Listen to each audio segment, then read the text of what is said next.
And we are live. Good morning on this 10th day of October. We're about 5 minutes early. This is just my time to do a technology check for those of you who are checking in new. We're early. We got 5 minutes yet before we get it going. Come on in. Let somebody know it's that time. Week 24. Virtual Assistant Principal Leadership Academy with yours truly, Principal Kafele. Let them know that we start at 11 o'clock. You got time to get your tea, your coffee, your orange juice, your water, or whatever juice. You got time. You got time to get yourself together before we get it started. We got a few minutes. Let them know we're in the building. We're in the house. I'm just checking technology. I got to make sure everything is working. Let me know where you're coming from, where you're signing in from this morning. I'm glad to see so many familiar names on here. Where you're signing in from, good morning, greetings to all of you. And once again, for anybody that's new, we've been doing this. This is week 24, but anybody that's new to it, I come on at 10:55 just to do a technology check. And then at 11 o'clock, we go hard. We go strong. Yes, sir. I'm on here doing a technology check, and I just see I got a reply from Marcus Jackson, and he said he's going to be on here too. He's, Mark, we're going to talk a little bit about Lake Charles in Louisiana in a little while, but Marcus Jackson lives in Lake Charles, and this is the second hurricane in just a short span of time. So certainly our well wishes and prayers go out to him, but we'll talk more about that in a few minutes. I'm just glad to see that he's all right and evacuated and all that. But good morning once again. We got about 3 minutes. I'm just checking the technology. Those of you who are new, I'm not wasting time. I come on 5 minutes early so that I can check the technology and make sure that everything is working the way it should be. And so far, it looks like it is. I got a few more platforms. For those of you that don't know, we use 4 platforms on these Virtual Assistant Principal Leadership Academy.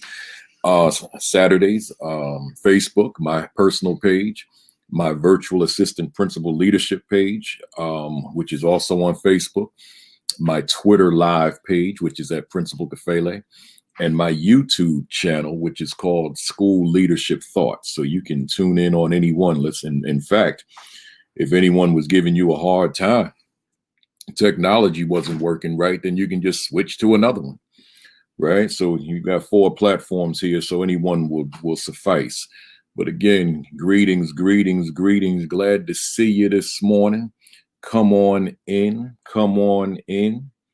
The information is always solid. I'm waiting until 11 o'clock. We got 2 minutes to get started. I'm just checking my technology. I got to be working, man. I got to be working on all these platforms. So far, so good. Let me check one more, and then we'll be ready to go.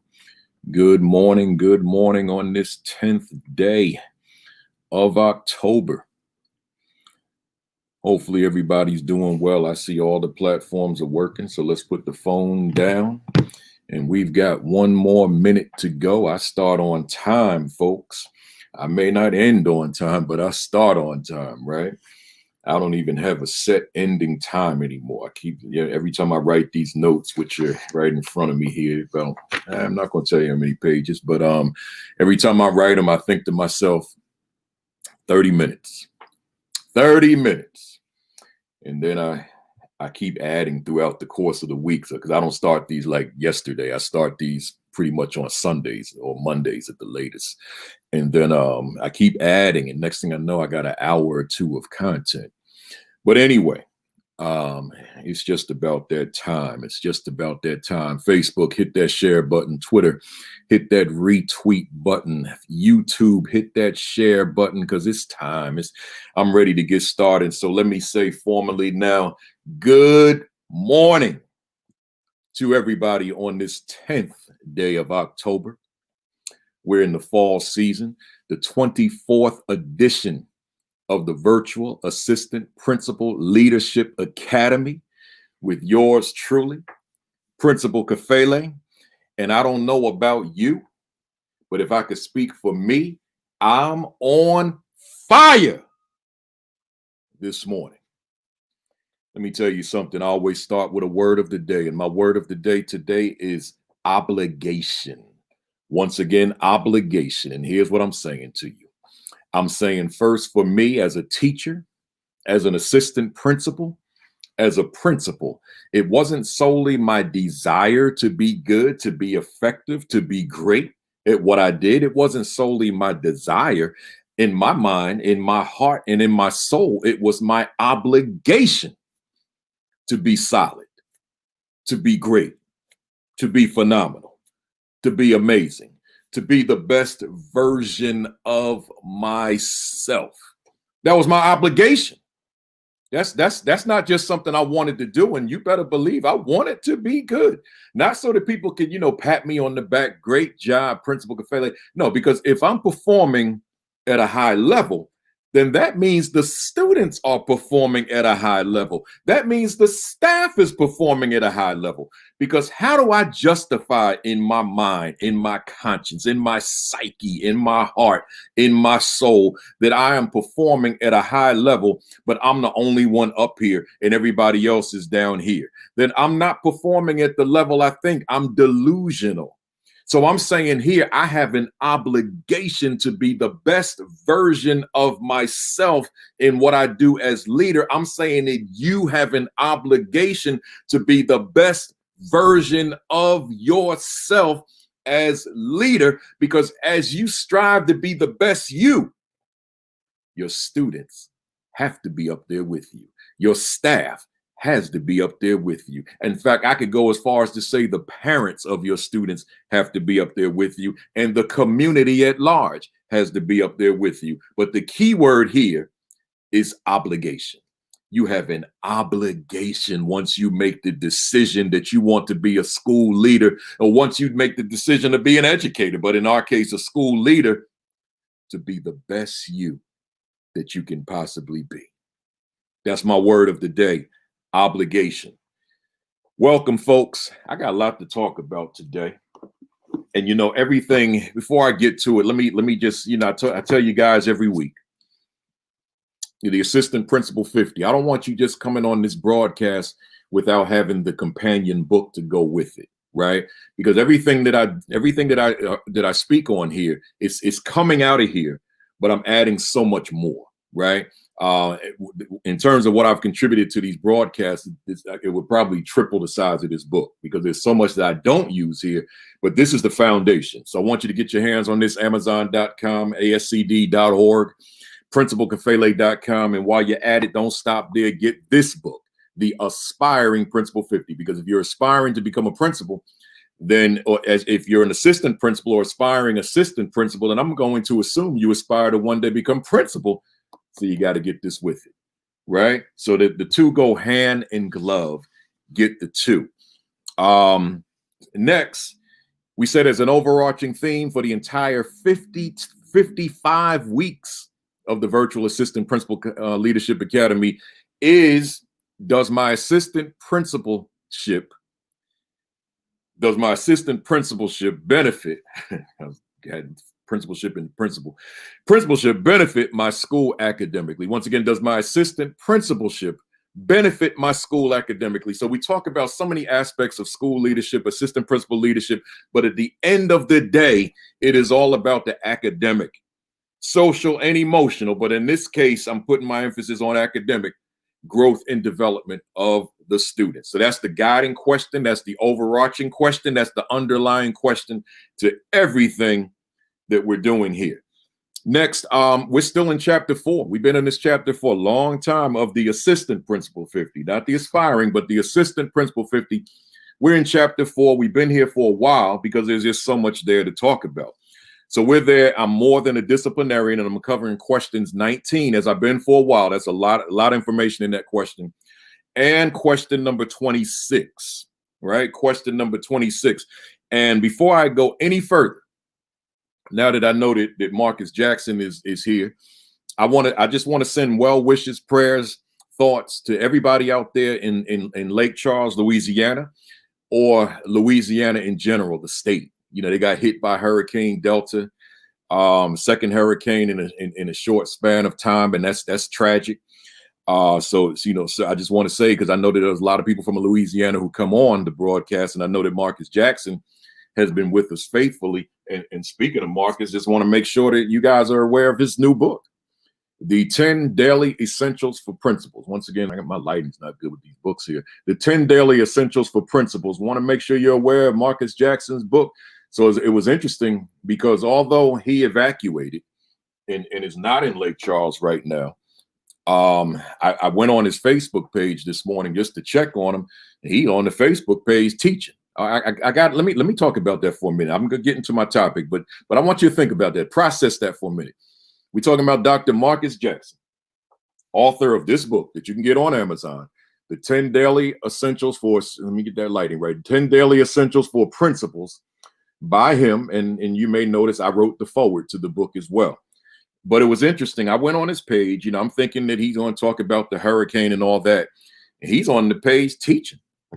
He evacuated, but Lake Charles has been devastated 2 times.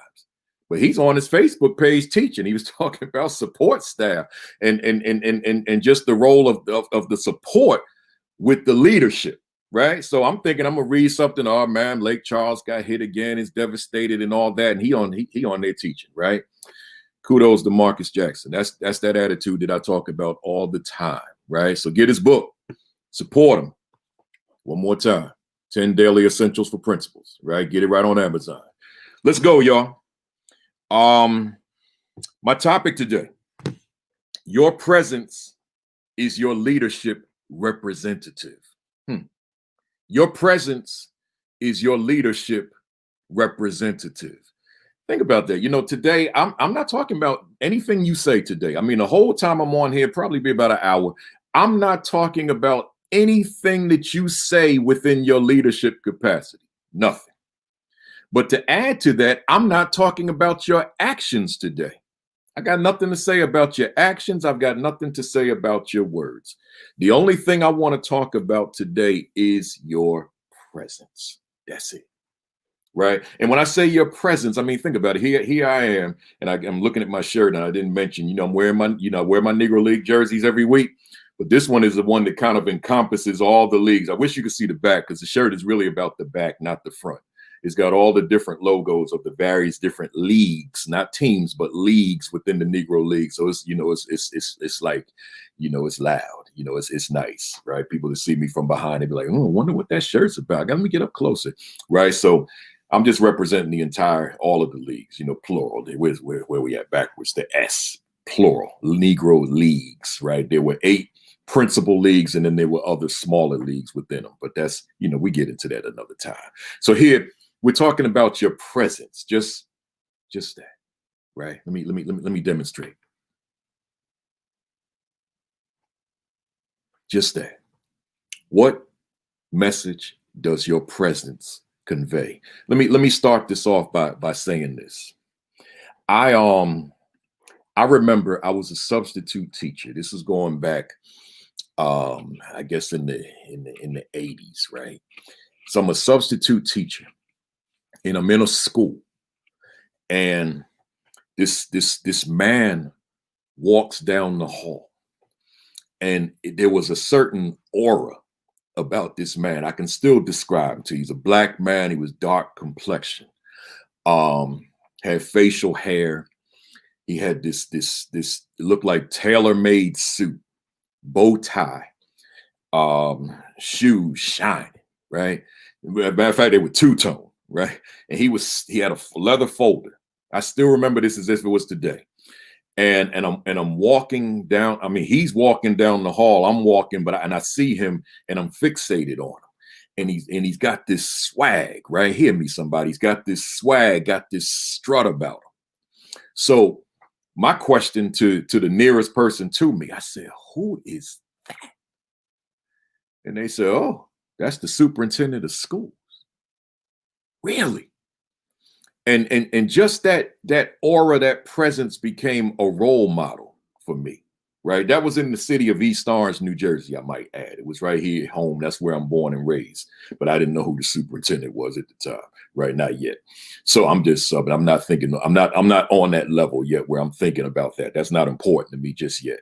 So I see this I see this man, I'm like, that's the superintendent. And that became a model for me for the rest of my life, right? Hear me, somebody. It became, because I didn't talk with him. I didn't hear him speak. All I saw was a black man walking down the hall. That's all I saw. But there was something about that walk. It was something about the way his chest was out. It was something about the way his shoulders were back. There was something about the way his head was held up high. It was something about the way he walked. It was something about the leather folder under his arm. It was something about his presence.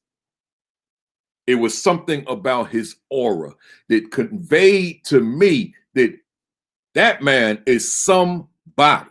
See, we're talking about your presence. We're talking about the aura that comes with your presence. We're talking about how you speak without opening your mouth. See, so think about when you're out and about. There's certain people that capture your attention in ways that other people do not capture your attention, right? There's something about the presence of certain people that catch your attention in the way that the presence of others doesn't really communicate anything to you. And a lot of that may depend on who you are and what attracts you, right? But that presence is still talking. So here I just want to spend today talking about presence. And there's probably some assistant principal or assistant superintendent or director or superintendent or aspiring educator, aspiring teacher, aspiring administrator, somebody out there that doesn't know I'm on, talking about presence, that's doing whatever, doesn't know about the videos that they can watch them later. So do me a favor, hit that share, hit that retweet, put a little message on, say, look, you need to get up, because Kafele getting ready to talk about speaking without using your mouth, without using your hands, but how your body is communicating your message, your intended message. So hit that share, hit that retweet, and let them know that we are, we getting ready to jump into it, right? So here's what I'm saying to you. Kim Wilson Daniels out there taking notes at Kim Wilson Daniel on Twitter, at Kimberly Wilson Daniel on Facebook, and so myself and many of you, because I read the comments, are so grateful that she does this every week. It's a real blessing. So she'll have the notes. So to Kim, I think I'm doing like 8 questions today, something like that. Now I got 10 on here, but a lot of them are quick. So I got 10. So let's go to number 1.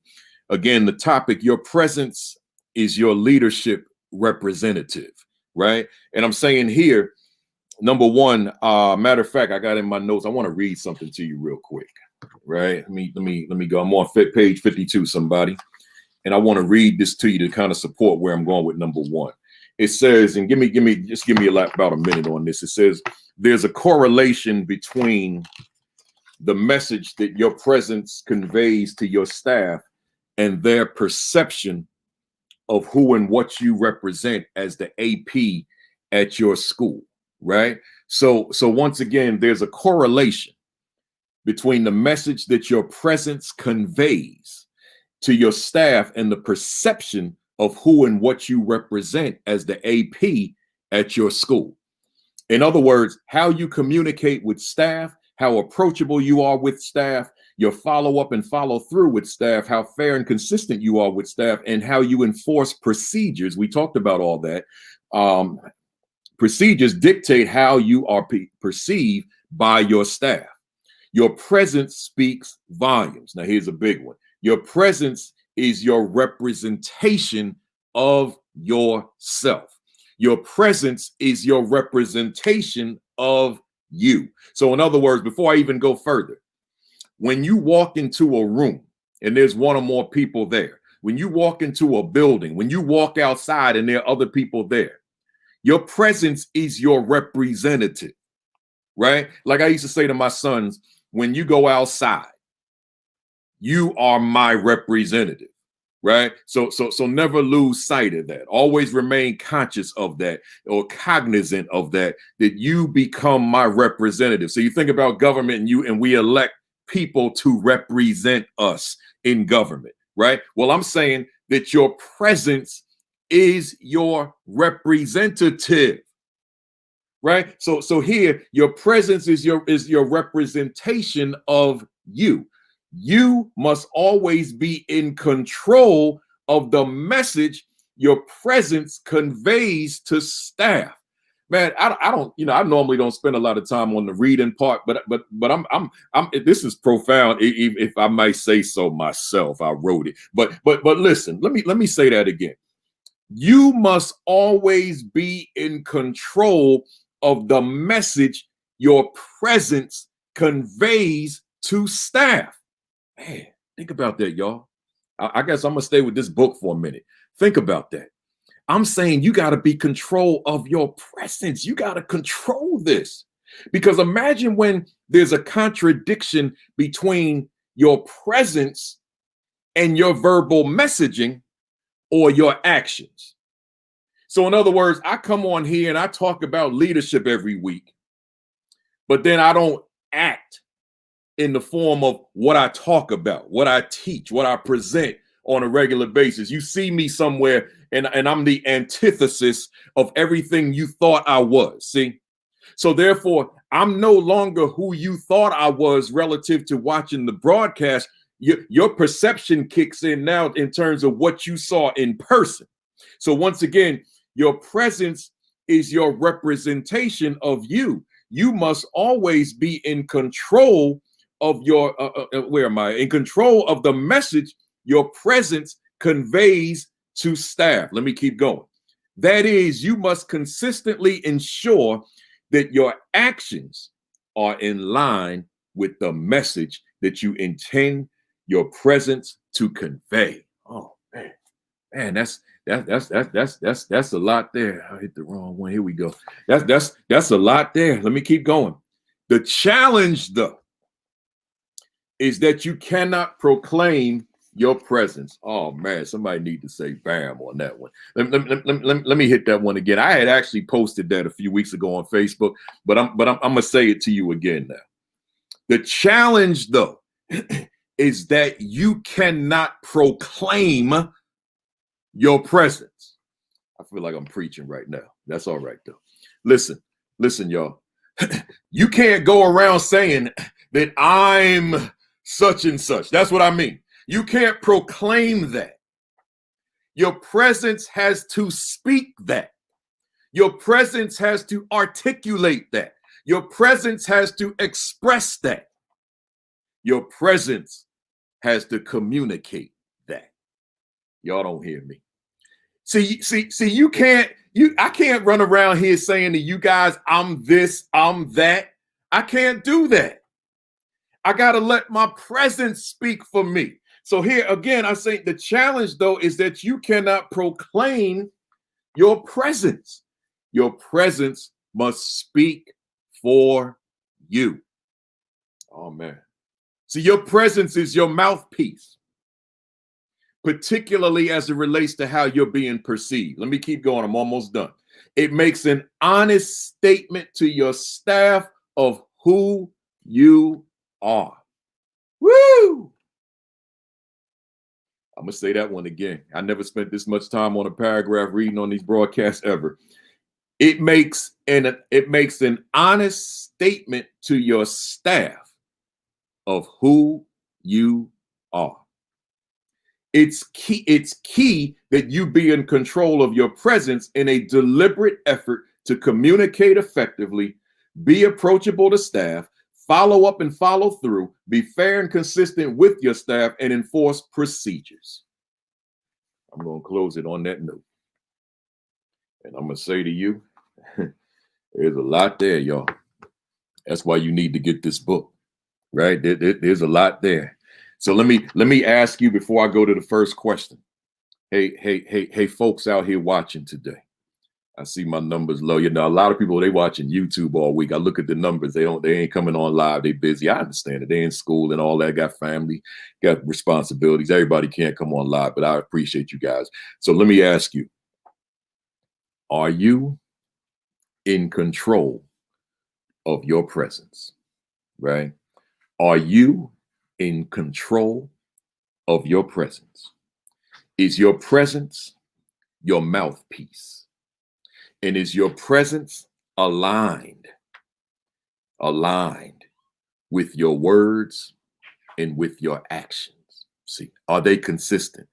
Is there any possibility that staff members or students would say, yeah, he talks a good game, but that's not who he is. Yeah, she talks a good game, but that's not who she is. See, so then when you walk into the room, it's not about what you say, because they're so stuck on who you are in their eyes, what they see. So let me go to question number one. Question number one says, am I in control of my presence? Right? So I guess I got ahead of myself. Am I in control of my presence? Does my presence speak for me? Is my presence, am I cognizant of the fact that my presence is my representative? And is it representing me the way that I would want to be represented? See, that's key right there, y'all. Let's stay there for a second. See, it's one thing to talk about the fact that a person represents somebody else, right? So you vote for somebody, you elect somebody, and now here they are representing you in their position, council, Congress, whatever, board member, whatever it is. But the follow-up question then becomes, and this is not part of the questions, but certainly a part of your notes.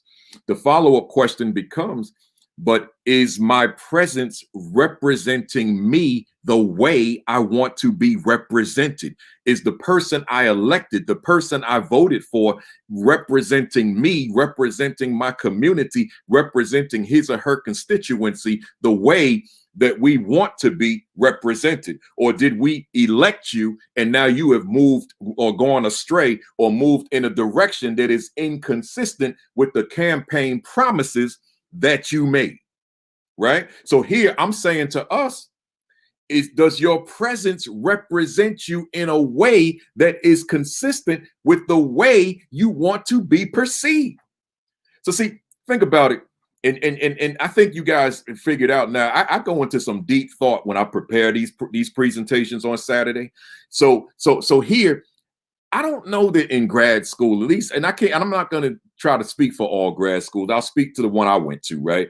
I don't remember discussions on presence as it related to leadership development. I don't remember that where they talked about presence, but I do know that presence is significant. And the reason that it's so significant is because staff perceptions are so significant. You know, as our parents and teachers in elementary school would always preach to us, sticks and stones may break your bones or break my bones, but names will never harm me. Well, let me tell you something. That worked as a youngster, but that may work in different parts of life, but it does not work in leadership. No, the names that staff call you can be damaging. The things that staff say behind your back can be damaging because it may have influence as to the degree that they follow your lead.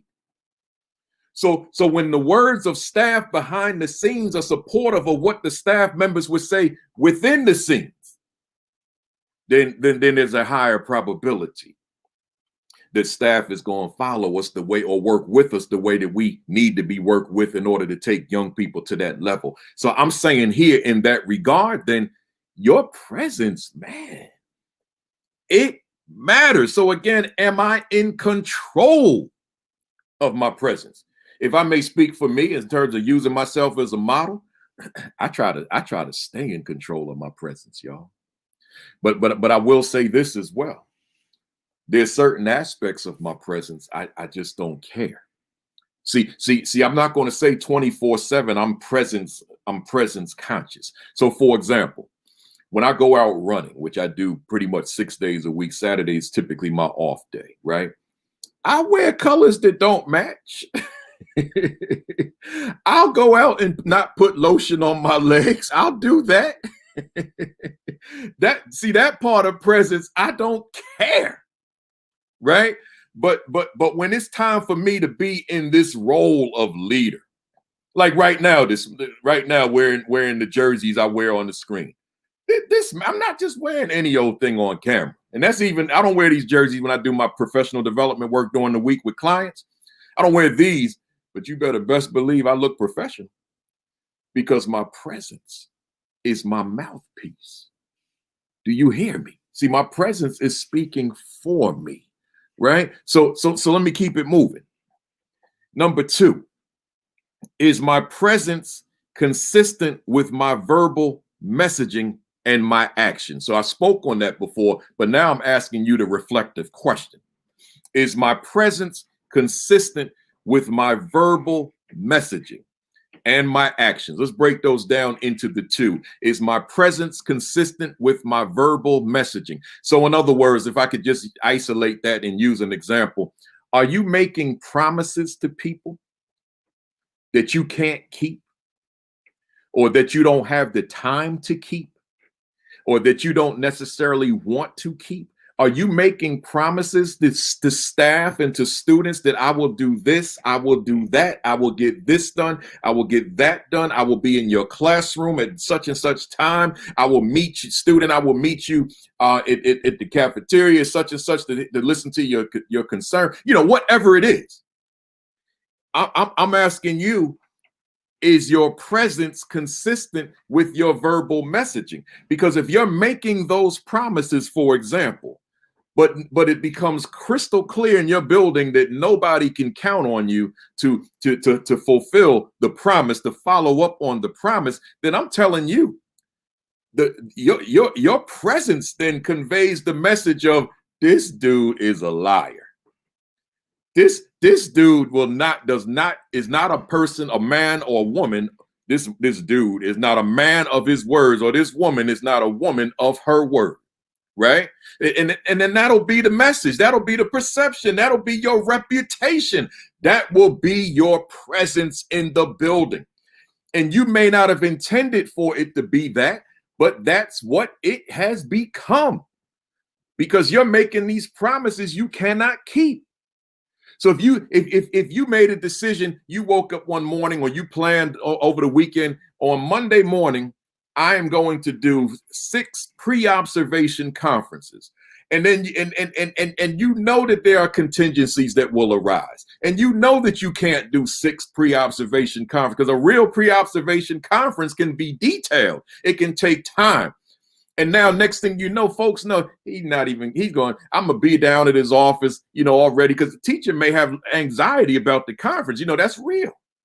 Some teachers are going to have anxiety about having that conference with you because it's evaluative, right? So now the teachers stressing all weekend about this conference and then the subsequent observation. So it's on his or her mind. They calling friends and family. Oh my God, calm me down. I got to meet with the assistant principal Monday, going over this and that. Oh my God, I'm just kind of anxious about it. I'm sweating. And now the day comes, and you talking about sending a note up to the classroom through the secretary or phone call. Tell teacher I'll reach out when I'm free, maybe later this week. Come on, man. You can't do that. You can't do that.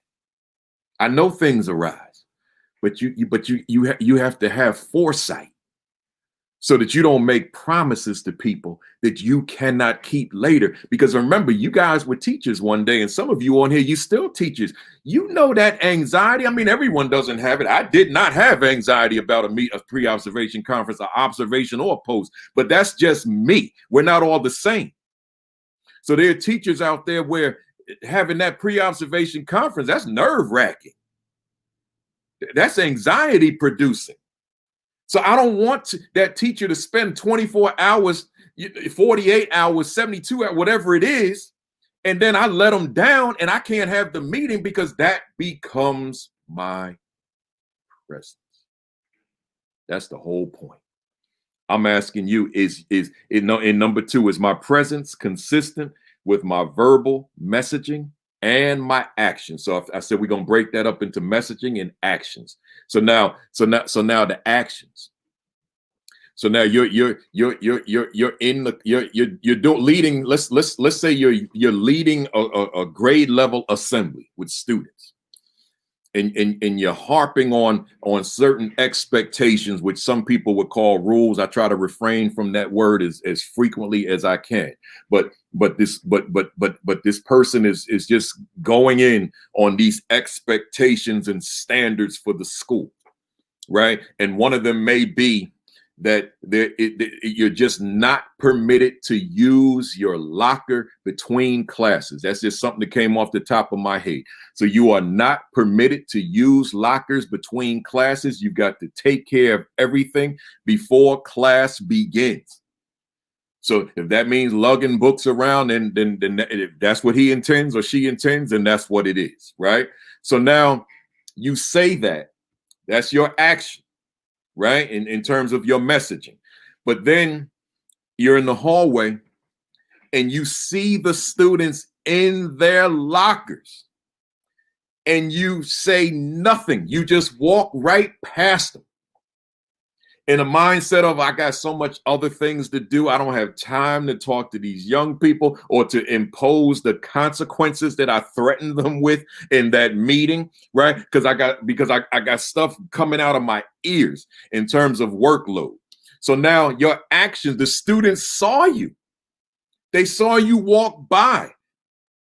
It's like if someone ran a red light and there's a cop nearby and the cop did nothing. In the mind, they say, oh, okay, maybe I could pull this off again, right? So now the mindset is, oh, all that hot air he was blowing down in the cafeteria or in the gymnasium or the auditorium, obviously I'm able to use, we're all able to use our lockers because nothing was said and nothing was done. And now when they see you, they say, oh, that's just talk. He not serious. They hitting me. They like you in the auditorium and you giving the message. You stern with it. You serious with it, and they hitting each other. Don't even worry about it. He don't mean this stuff. He's so nice to us. He's so good to us. He don't even worry about it. You ain't getting suspended. You're not gonna be in detention because he never follows through. She never follows through. Now somebody out there, you tell me I'm lying.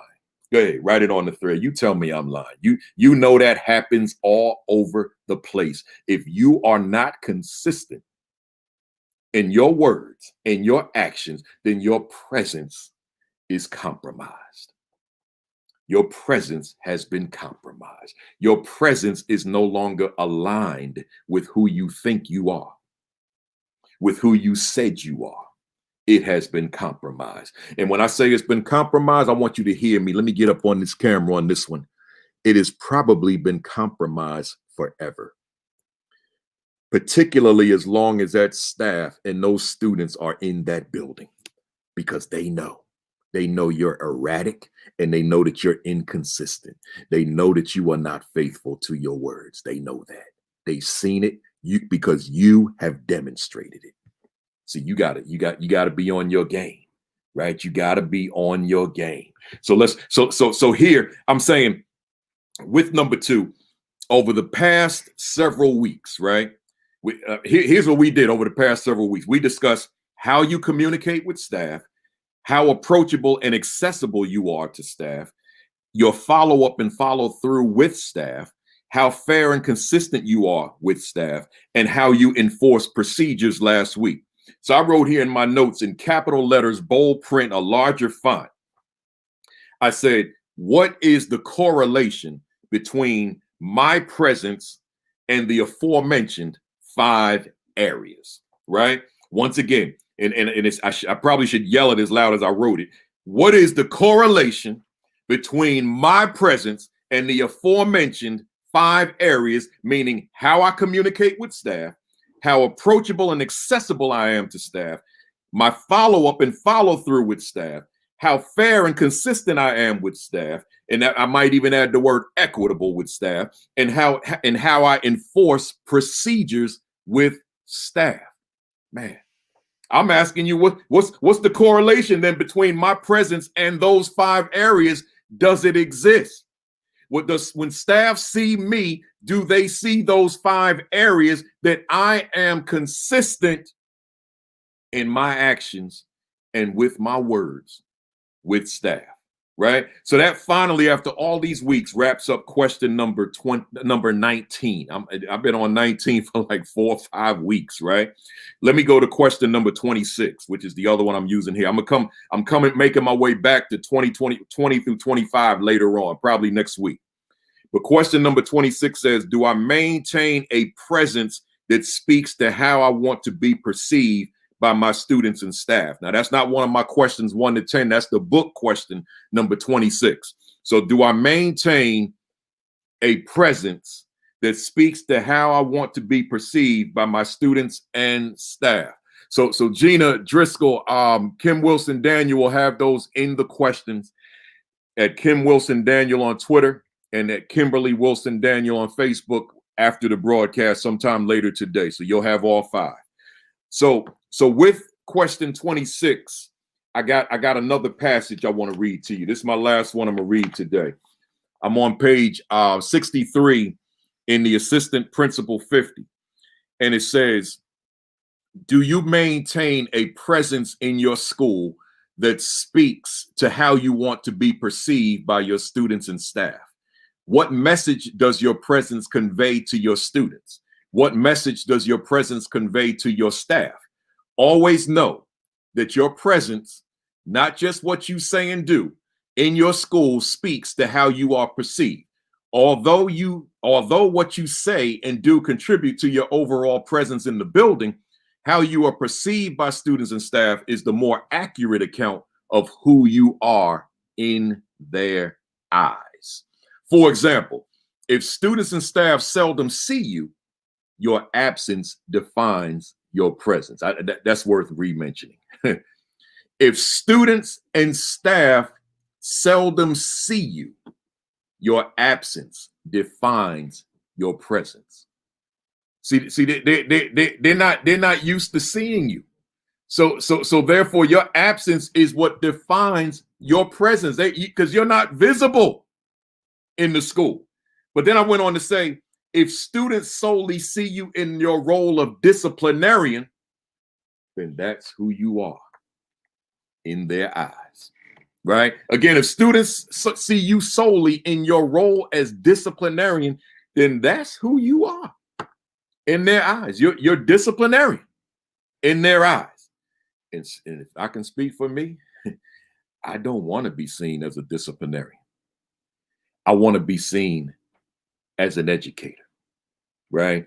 I want to be seen as a teacher, even as a principal. I want to be seen as a teacher, right? I want to be seen as someone who has knowledge. I want to be seen as someone who can help take youngster from point A to point B. I do not want to be seen as a school disciplinarian ever, right? So let's go. Question number 3. Am I being perceived as an educator by my staff and students? Here's the key. What is the evidence? Man, let's say that. Let me ask you that again. Am I being perceived as an educator by my staff and students? But what's key here with the same question, what is the evidence? See, we can proclaim what we want to proclaim. But what's the evidence that you are who you claim to be? What's the evidence that you are who you say you want to be? So for example, if you've stated that I am an instructional leader, what's the evidence that you are the instructional leader, right? What is it that you do on a daily basis, on a weekly basis, on a monthly basis? What is it that you do that is the evidence that you are who you claim to be? And see, again, it's not your words. It's not you running around the school talking about, I'm the instructional leader. I'm one of the instructional leaders. Nobody, I don't want to hear that. Nobody wants to hear that. It's your actions, right? It's your actions that we're talking about here. We're not talking about what you say. We're talking about what you do. So when people see what it is that you do, they see your actions, then there's the evidence smacking them in the face. You don't have to say I'm instructional leader. They see you sitting in those pre-observation conferences with them. They see you in that classroom observing. They see you in that post-observation conference. They hear your words. They see your intent. You don't have to say it. See, so the key word here is evidence, right? What is the evidence? So now with that, I'm going right to number 4. I'm trying to get this all in within an hour.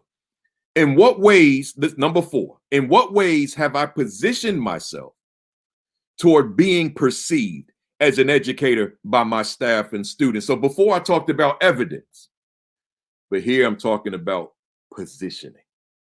For those of you that keep up with football, for example, right?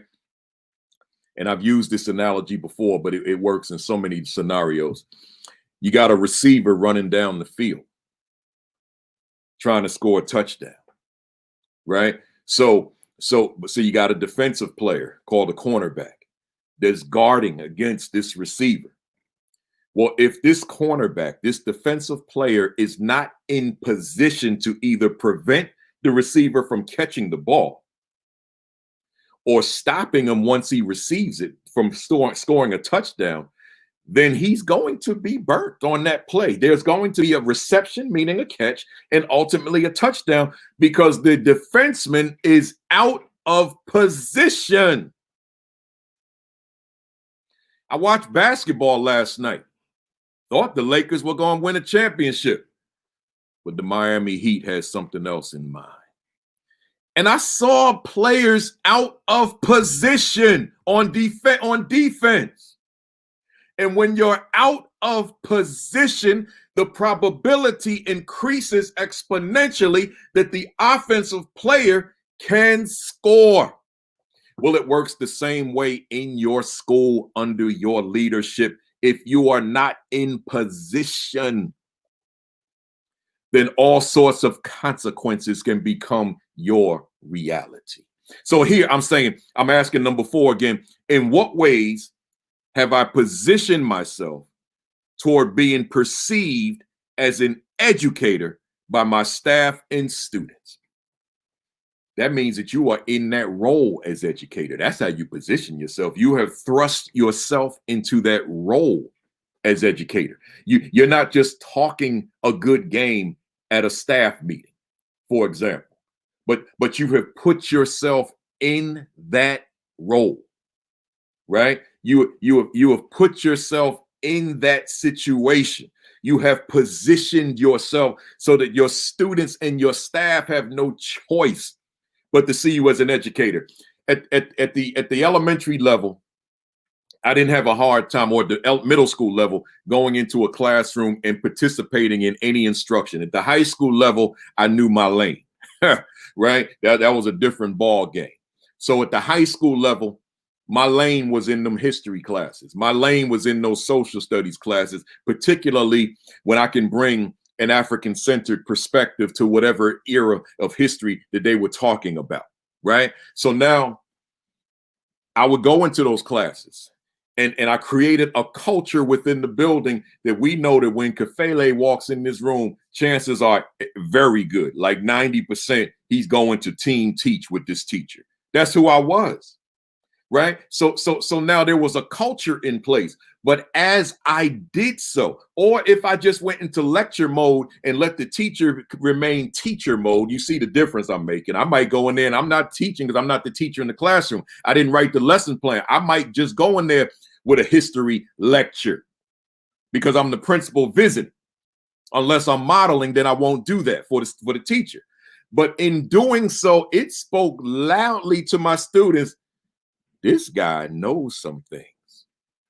He's not just a disciplinarian like my previous principal, perhaps, right? This guy comes in and enlightens us. This guy comes into the classroom and teaches us things I didn't know. And for me, going back to that word evidence, is when those youngsters who are now adults with their own families will go on my Facebook page and talk about, hey, Miss Kafele, you was woke before people were using the word woke. I mean, they do it all the time. And I know what they're talking about.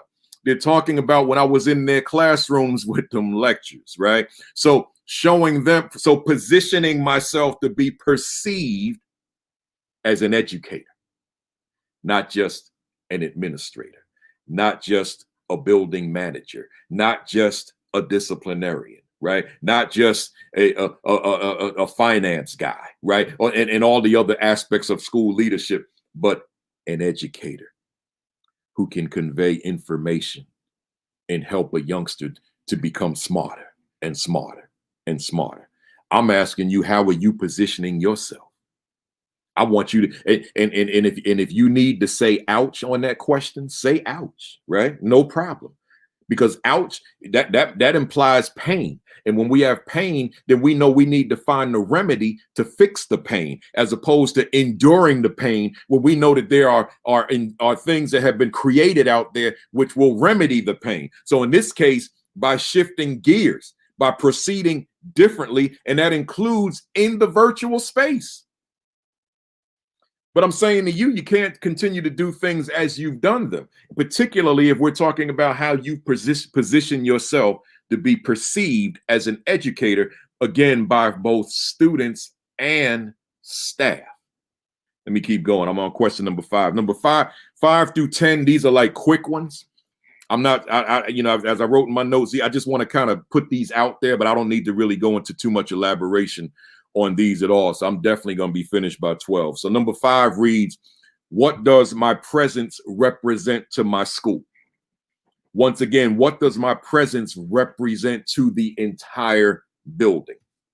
And as an aside, I kind of took this when I was putting together my notes.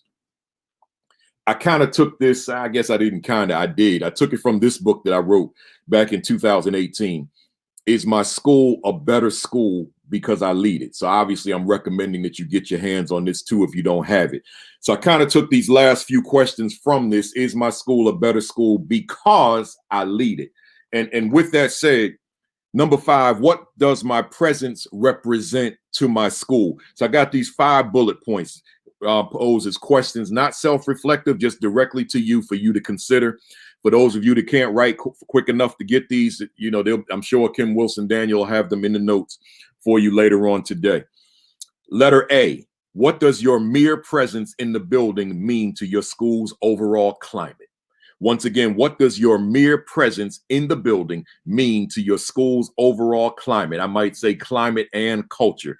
Letter B, what message does your presence convey? Letter C, does your presence play a role in meeting your intended objectives or outcomes? I butchered that one. Does your presence play a role in meeting your intended outcomes? Right. So when we talk about whatever those intended outcomes, whatever the situation, whatever the genre, what role does your presence play toward meeting them? Letter D, what does your presence say without you ever having to open up your mouth? Right? Again, what does your presence say without you ever having to open up your mouth? That's crucial. Letter E, the final one of question 5. Is your leadership a positive, powerful, equitable, effective, hands-on, visionary presence in your school? Let me say that again, because that was a lot. Is your leadership a positive, powerful, equitable, effective, hands-on, visionary presence in your school, even when you are not physically present in the building? Man, that's a lot there. Everything I just said, but even when you are physically not in the building, I'm asking you, do you have a presence in your absence? Man, I don't know if you heard me on that one. Let me repeat that. Do you have a presence in your absence?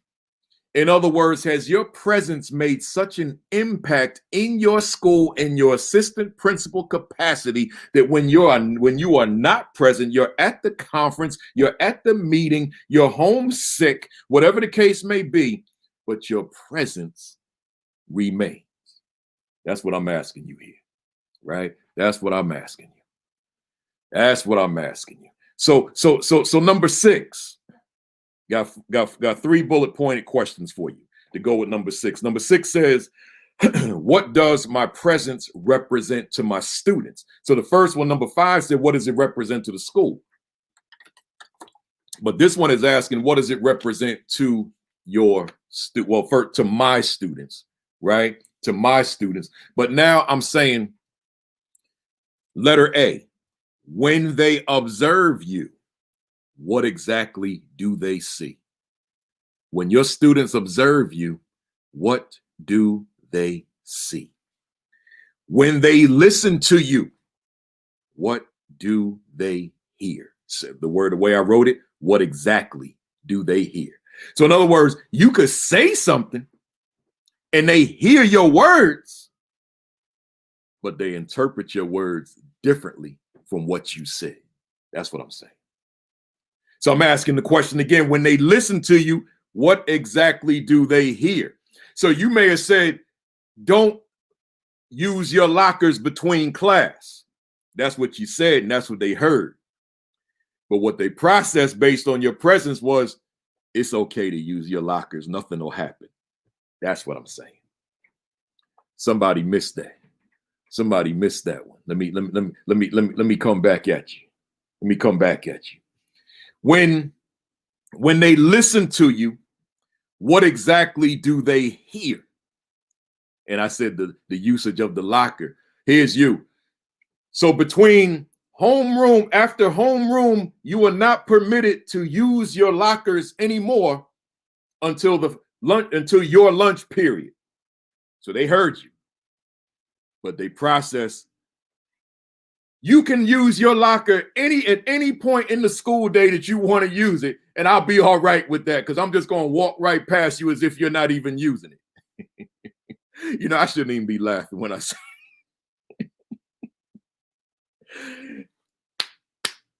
shame. I should not be laughing right now because somebody out there, might not be you all on this thread, might be somebody that's saying, I don't need to listen to Kafele. I know all this already. That person, that's the one that's saying, that's the one that the kids are saying, I'm listening to his understatement because his literal statement, it's not to be taken seriously. Because he's such a pushover. He's such a nice guy. I really like him because he just doesn't hold us accountable for anything. He says good things, but he's such a softy. See, that person might be somewhere like watching TV right now, and you weren't able to get them to come on the screen today. And then they'll be the same person next week, and then they'll be the same one writing me an email at some point this year talking about Principal Kafele, I need some advice.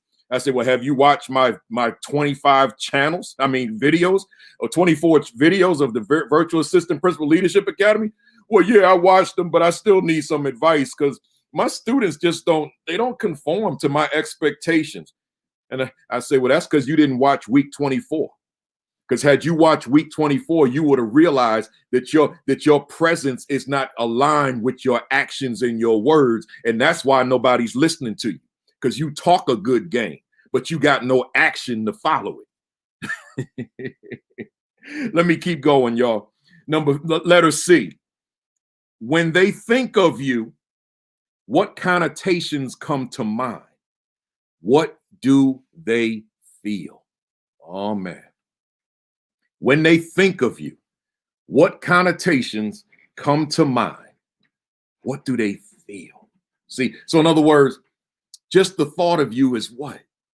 I'm going to tell you, when we talk about being in control of your presence, I had 2 words that mattered to me more than anything else in terms of my presence. I said, I want my presence to represent excellence, and I want my presence to represent inspiration. So in other words, you see me and I want you thinking, man, Kafele's words make me think I could fly, make me think I could soar, make me think that I can achieve greatness, and make me think I can achieve excellence. It's something about his words. So therefore, because I was so consistent with my words, that when you see me, those are your thoughts. That's what you feel. But coupled with that was achievement by way of the word excellence. I wanted youngsters striving to achieve excellence, not perfection, but excellence. Right? Striving to achieve excellence, whether it be academically, whether it be socially, whether it be emotionally, right? But striving for excellence in their word, I mean, in their work and in their actions, right? So that's the connotation that I wanted my presence to convey, what they felt. But what about you out there? When they think of you, is it consistent with what you would want them to think of? See, you might have to carve out some quiet time today, right? You may just want to think about spending some time with you and considering, what do they think when they or feel when they think of me? Is there a consistency? Is there a parallel? Or is there a detachment? An inconsistency? That's on you, right? Let me keep going. I'm almost done. Number 7, what does my presence represent to my staff? So we said school, we said students, now I'm saying staff. The staff perceive you as the leader who helps to shape the direction of instruction in the school. Simple. I got nothing else to say on that. The staff perceive you as a leader who helps shape the direction of instruction in your school. And letter B, the only other letter here, can staff attribute at least a portion of their professional growth to your leadership? I really don't have much to say on that. I will repeat it. Can staff attribute at least a portion, if not a whole lot, of their professional growth to your leadership?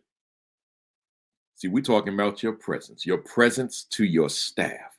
What does my presence represent to my staff? So is there something about your presence that teacher can say, I've grown because of that person right there. Because of that person right there, I'm better than I used to be. Right? I'm that much more of an educator than I used to be. Or is it that your presence, but your words, as I keep saying, are inconsistent? Look here, I'm done, y'all. I just got these 3 questions with no commentary. Number 8, what does my presence represent to my principal and administrative colleagues? I have no commentary for that. I mean, I could, but I'm trying to end soon. What does my presence represent to my principal and my administrative colleagues? I don't need to give commentary because I just want you to think that one through, right? I just want you to think that one through, right? Number 9, what does my presence represent to my students' parents? Do you have a hostile relationship with your students' parents? Do you have a good relationship with your students' parents? Do you have an excellent relationship and rapport with your students' parents? What does my presence represent to my students' parents? Now, of course, with number 8 and 9 and what I'm getting ready to go into 10, I could do a whole hour on those 3. I'm just giving these to you as food for thought from this book. Is my school a better school because I lead it? Right? So number 10, finally, what does my presence represent to my school's community? Once again, what does my presence represent to my school's community? That's another important one, right? So here, and I'm just kind of highlighting as many of you as I can. I'm asking you, is your leadership connected to the outside community, or are you just in the school? See, that great leader is not in isolation. That great leader is connected to the community. That great leader has forged a bond between the school and the community. So that school is not operating in isolation from the community, but that school is part and parcel of the community. See, so the question then becomes, what does my presence represent to my school's community? And with that is 12 on the button. I pat myself on the back for that. But let me close it. I ain't say I was going to close by 12. I said I was going to get this lesson in by 12, right? So let me close it this way before you guys cut out. Parting question. You know, I give a homework assignment every week. What measures will I take toward ensuring that my presence, my words, and my actions are aligned? Once again, what measures will I take toward ensuring that my presence, my words, and my actions are aligned? Right? That's a big one. You might want to carve out some time in your day, regardless of whatever your chores are for the day, your activities are for the day. Carve out some time and just think about you. Think about your leadership. Think about your presence in alignment with your words and your actions, right? Next week, I still got more chapter 4. It's a lot in that chapter. I told you the 2 books, the Assistant Principal 50, the Aspiring Principal 50. If you don't have them, get them right now. Go to Amazon.com. Go to ASCD.org. Go to principalkafele.com and order those. And then you'll see the listing of all my books. Get them all. I got teacher books too I haven't been telling you about. Closing the Attitude Gap, Motivating Black Males, the Teacher 50. And I might even let you guys know I'm in the midst of writing a book now called the Equity and Social Justice Education 50. Man, I've been going hard for the past 10 days. I've written 20,000 words over the past 10 days. And speaking to my audiences. So I've been going at it, y'all. Let me just say this to you for that person out there that's watching that may be procrastinating on this and that and this and that.